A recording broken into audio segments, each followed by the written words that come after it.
Video में आगे बढ़ने से पहले एक रिक्वेस्ट है, ये हमारे और भी दो चैनल है, इन दोनों का लिंक आपको इस वीडियो के डिस्क्रिप्शन में मिल जाएगा। प्लीज़ ये दोनों चैनल भी सब्सक्राइब कर लेना। यहाँ पर भी डेली मैं आप लोगों के लिए शेयर बाजार से कनेक्टेड वीडियो पोस्ट करता रहता हूँ। तो चलिए आगे बढ़ते हैं इस वीडियो के टॉपिक के ऊपर। इसके पहले भी कुछ वीडियो मैं पब्लिश कर चुका हूँ, वो वीडियोस अगर अब तक आपने नहीं देखे तो आप चाहिए तो हमारे चैनल के वीडियो सेक्शन में जाकर उन वीडियोस को देख सकते हो। तो देखिए, अगर आपको याद होगा कुछ दिन पहले मैंने एक वीडियो आपको बना के दिया था, उसमें मैंने रिपोर्ट कवर किया था कि यूरोपियन यूनियंस और हमारे देश का जो सी फूड एक्सपोर्ट का कनेक्शन है वो कितना बड़ा है। लेकिन इसमें बहुत सारे रूल्स भी देखने को मिलते हैं, बिकॉज यूरोपियन यूनियंस के जो रूल्स हैं सी फूड एक्सपोर्ट के लिए या किसी भी इंडस्ट्री के लिए, खास करके जो बाहर से उनके कंट्री में आता है, मतलब वो इंपोर्ट करते हैं और दूसरी कंट्रियाँ एक्सपोर्ट करती है, तो रूल्स काफ़ी स्ट्रिक्ट है। वहाँ पर कोई भी गड़बड़ी हो गई तो बहुत बड़ा बैन, बहुत बड़ी पेनल्टी, सब कुछ लगता हुआ नज़र आ सकता है। तो उसी के बारे में एक्चुअली एक बहुत ही बड़ी अच्छी खबर हमारे देश के लिए सी फूड का जो एक्सपोर्ट है, जो या कह सकते हो इंडस्ट्री है, इनके बारे में निकल कर आ रही है। तो पूरा का पूरा डेटा है क्या, सिंपल वैसे यहाँ पर हम समझ लेते हैं। तो हमारे देश को ऑफिशियली ऐड किया गया है यूरोपियन यूनियन का जो अप्रूव्ड एक्सपोर्टर का लिस्ट होता है, उस लिस्ट में। ये अपने आप में काफ़ी बड़ी बात है। दिखने में सुनने में एक सिंपल सी लाइन लग रही है कि इंडिया भी ऐड हो गया, लेकिन क्यों ऐड हो गया ये भी अभी आपको समझना होगा। इसका मतलब क्या होता है? इसका मतलब हमारे देश का जो सी फूड है और जो एनिमल ओरिजिन प्रोडक्ट्स है, ये कंटिन्यू कर सकते हैं एक्सपोर्टिंग का पूरा जो बिजनेस लगातार करते आ रहे यूरोप में। अब देखिए, नया जो ईयू का मतलब यूरोपियन यूनियन का रेगुलेशंस है, उन्होंने एक्चुअली क्रिएट किया है एक लीगल फ्रेमवर्क, खास करके इंपोर्टिंग जो प्रोडक्ट्स करते हैं उनको काफ़ी सेफ तरीके से वहाँ पर पहुँचाया जाए, सारे के सारे प्रोडक्ट सेफ हो, इसके बारे में एक्चुअली यहाँ पर बात हो रही है। ये एक्चुअली मेनली एक डिफेंसिव विन भी माना जा रहा है, बिकॉज इसके वजह से इंडिया का जो सी फूड का एक्सपोर्ट का बिजनेस है अराउंड 1.59 बिलियन डॉलर का, इसको कहीं ना कहीं एक बहुत ही बड़ा पुश इसके कारण मिलता हुआ आपको नज़र आ सकता है। अब देखिए वही बात, ये वाला डिसीजन इतना महत्वपूर्ण क्यों है, कैसे, इसके पीछे क्या लॉजिक है, ये भी आपको समझना होगा। यूरोपियन यूनियन की अगर हम बात करें तो इनका जो फूड सेफ्टी का स्टैंडर्ड्स है वो काफ़ी स्ट्रिक्ट है। ऐसा नहीं कि चलो इतना सा ना चल जाएगा, ऐसा नहीं है। वहाँ पर उन्होंने जो स्टैंडर्ड सेट किया है वैसा ही चाहिए। उसमें अगर 0.01% का भी उनको कमी नज़र आ गया, वो वहीं से उस पर्टिकुलर ऑर्डर को पूरा का पूरा कैंसिल कर देते हैं, और पेनल्टी और बहुत सारी चीज़ें उसके बाद हमको देखने को मिलती है।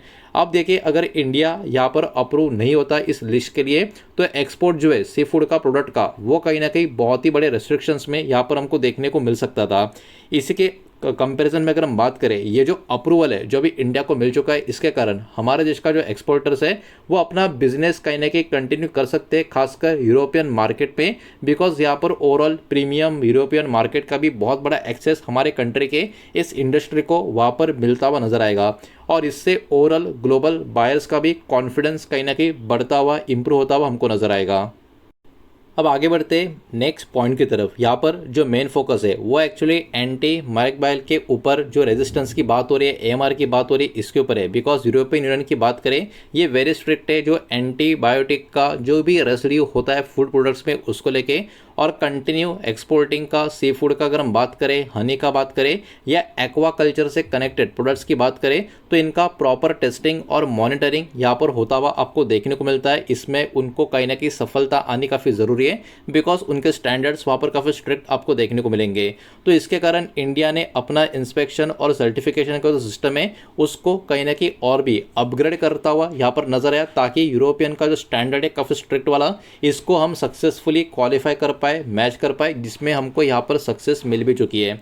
अब देखिए, इसमें कुछ इंपॉर्टेंट इंडियन अथॉरिटी भी इन्वॉल्वमेंट आपको देखने को मिलेगा। जैसे ईआईसी की बात करें, मतलब एक्सपोर्ट इंस्पेक्शन काउंसिल की बात करें, तो इन्होंने भी यहाँ पर काम किया है जो एक्सपोर्ट्स का क्वालिटी का चेक है इसको इम्प्रूव करने के लिए। इसी के साथ साथ टेस्टिंग और सर्टिफिकेशन सिस्टम को भी यहाँ पर मजबूत किया गया, ताकि यूरोपियन का जो भी ओवरऑल रूल्स एंड रेगुलेशन है काफ़ी स्ट्रिक्ट वाला, उसमें हम बिल्कुल भी पीछे ना रहे।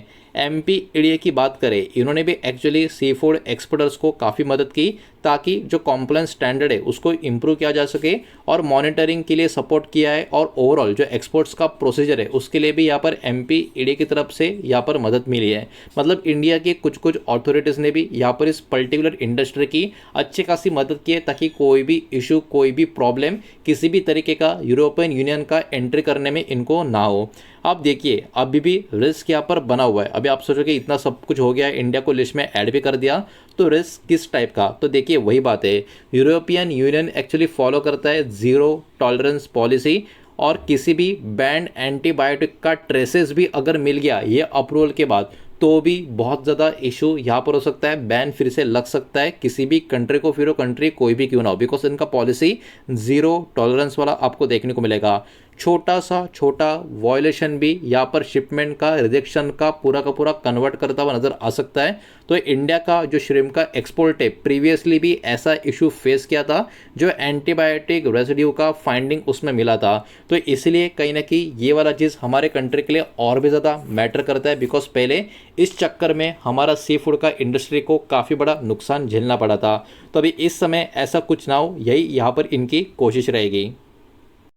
तो यहाँ पर इसके वजह से हमारे इंडिया के जो एक्सपोर्टिंग वाली कंपनियां हैं इनको किन किन चीज़ों के ऊपर ध्यान देना पड़ेगा, फार्म लेवल का जो हाइजीन का स्टैंडर्ड है इसको इंप्रूव करना पड़ेगा, मेंटेन करना पड़ेगा स्ट्रिक्ट केमिकल का मॉनिटरिंग, साथ ही साथ बेटर ट्रैकिंग सिस्टम को भी यूज़ करना पड़ेगा ताकि सप्लाई चेन में किसी भी तरीके का गड़बड़ी कुछ भी हो जाए तो पता चल जाए। साथ ही साथ लॉन्ग टर्म क्वालिटी कंट्रोल के ऊपर भी फोकस करना होगा, सिर्फ और सिर्फ टेम्पररी कंप्लेंट्स के ऊपर काम नहीं चलेगा। ये बात भी कहीं ना कहीं इंडस्ट्री को अब तक तो समझ में आ चुकी होगी। अब देखिए फ्यूचर की अपॉर्चुनिटी की बात करें तो यहाँ पर डिजिटल ट्रेसेबिलिटी की बात हो रही है। इंडिया कहीं ना कहीं यहाँ से ब्लॉकचेन बेस्ड ट्रैकिंग सिस्टम खास करके इस कैटेगरी में यूज़ करता हुआ नजर आ सकता है। इसके कारण एक्चुअली क्या होगा, यूरोपियन बायर्स को प्रोडक्ट को ट्रैक करने का, क्वालिटी का, ओरिजिन का पूरा हेल्प होता हुआ नजर आएगा। तो कहीं ना कहीं उनको भी काफ़ी बढ़िया एक्सेस मिल जाएगा, हमारा भी बहुत ज़्यादा वर्कलोड इसके कारण कम होता हुआ नजर आएगा। इसके कारण ट्रांसपेरेंसी भी इंप्रूव होती हुई नजर आ सकती है, ट्रस्ट भी यहाँ पर बढ़ सकता है और ओवरऑल एक्सपोर्ट में भी इंक्रीज होता हुआ इसके कारण नजर आ सकता है। अब देखिए ये वाला जो खबर निकल कर आ रहा है, रिपोर्ट निकल कर आ रहा है, इसका कनेक्शन एक्चुअली इंडिया और यूरोपियन यूनियन का जो फ्री ट्रेड एग्रीमेंट यानी जो FTA इसके साथ भी इसका कनेक्शन आपको नजर आएगा। और इंडिया और यूरोपियन यूनियन यहाँ पर डिस्कस कर रहे हैं जो FTA का एग्रीमेंट, अगर ये अभी अगले कुछ महीनों में या हफ्तों में फाइनलाइज हो जाता है तो टैरिफ जो है सी फूड के ऊपर या प्रोसेस फूड के ऊपर ये भी और अच्छा खासा रिड्यूस होता हुआ नजर आ सकता है। लेकिन एक्सपोर्ट्स का जो बेनिफिट होगा वो डिपेंड होगा किस तरीके से यूरोपियन यूनियन का सेफ्टी स्टैंडर्ड यहाँ पर मेंटेन किया जाता है या नहीं किया जाता। लेकिन ओवरऑल इन सारे अपडेट्स के ऊपर बाजार का फोकस यहाँ पर बना रह सकता है। तो देखिए रिपोर्ट और खबर ओवरऑल काफ़ी बड़ी, काफ़ी अच्छी खासी यहाँ पर निकल कर तो आ रही है। इसके कारण हमारे देश के बहुत सारे जो कंपनियां हैं, जो लिस्टेड स्टॉक है, उनके ऊपर बाजार का फोकस बना रह सकता है। तो कौन से कंपनियां स्टॉक हो सकते हैं उनके नाम एक एक करके यहाँ पर हम देखेंगे। लेकिन उसके पहले वीडियो को लाइक कर देना, वीडियो को शेयर कर देना, पहली बार चैनल पर आ चुके हो तो चैनल को भी सब्सक्राइब जरूर कर देना। और जो भी नाम यहाँ पर मैं आपको दिखाने वाला हूँ ये किसी भी तरीके का बाय सेल का रिकमेंडेशन नहीं है, इन्वेस्टमेंट का एडवाइस नहीं है, इस बात को भी यहाँ पर आप ध्यान में रखें। तो सबसे पहले लिस्ट चेक करेंगे पॉसिबल डायरेक्ट बेनिफिशियरी स्टॉक के, इसमें अवंती फीड का नाम आपको नजर आएगा, बिकॉज इनका काफ़ी मजबूत प्रेजेंस जो है श्रिम्प फीड और एग्रीकल्चर या माफ कीजिएगा एक्वा कल्चर का जो सेक्टर है इसमें आपको देखने को मिलेगा। एपेक्स फ्रोजन फूड के ऊपर भी यहाँ पर बाजार का फोकस रहेगा, बिकॉज ये एक मेजर एक्सपोर्टर कंपनी आपको देखने को मिलेगी जो प्रोसेस श्रिम्प प्रोडक्ट्स का एक्सपोर्टिंग करते हुए नजर आती है। वाटर बेस्ड कंपनी के ऊपर ध्यान होगा, बिकॉज इस कंपनी का भी इन्वॉल्वमेंट एक्वाकल्चर फीड और फार्मिंग सॉल्यूशंस में आपको नजर आएगा। कोस्टल कॉर्पोरेशन के ऊपर भी ध्यान होगा, बिकॉज सी फूड का प्रोसेसिंग से लेके एक्सपोर्ट का जो बिजनेस है ग्लोबल मार्केट से कनेक्टेड इस कंपनी का, इसके कारण ये वाली कंपनी भी बाजार के फोकस में बनी रह सकती है। पॉसिबली इनडायरेक्ट बेनिफिशियरीज की बात करें, इंपैक्टेड कंपनियों की बात करें, इसमें कंटेनर कॉर्पोरेशन ऑफ इंडिया के ऊपर ध्यान रह सकता है, बिकॉज एक्सपोर्ट्स का जो लॉजिस्टिक है, ये जो एक्टिविटी है ये इसके कारण इंप्रूव हो सकती है। स्नोमैन लॉजिस्टिक की बात करें तो यहाँ पर कोल्ड स्टोरेज का जो कनेक्शन है, सी फूड का ट्रांसपोर्टेशन का जो डिमांड है जो बढ़ सकता है, इसके कारण ये भी फोकस में बना रह सकता है। लॉरस लैब की बात करें काफ़ी इंटरेस्टिंग है, यहाँ पर जो कॉम्प्लेंस की बात करें, टेस्टिंग का जो इकोसिस्टम बनेगा जो ग्रो हो रहा है, इसके कारण ये जो लैब का डिमांड इनडायरेक्टली जो सपोर्ट करेगा, जो बढ़ेगा, इसके कारण लॉरस लैब का कंपनी भी फोकस में रहेगा या रह सकता है।